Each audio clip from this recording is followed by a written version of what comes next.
আজকে ঘুম থেকে উঠে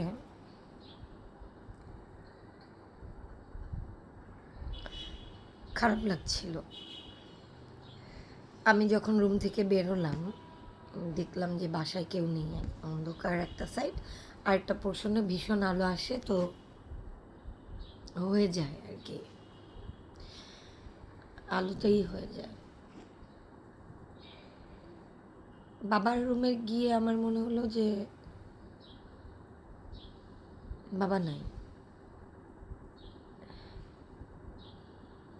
মানে ঘরে নাই, কিন্তু আমি ভয় পেয়ে গেছি।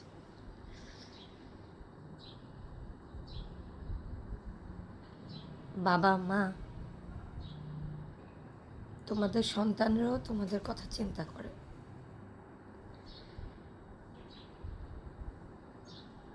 আমি জাস্ট কিছুক্ষণ আগে ফ্রেশ হয়ে একটু রেডি হলাম, এটা আমার অভ্যাস,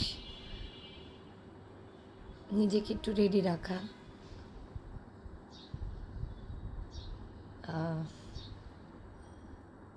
আমি আজকে ভয়ঙ্কর ভয় পেয়েছি। একবার হারিয়েছি, আবারও হারাবো।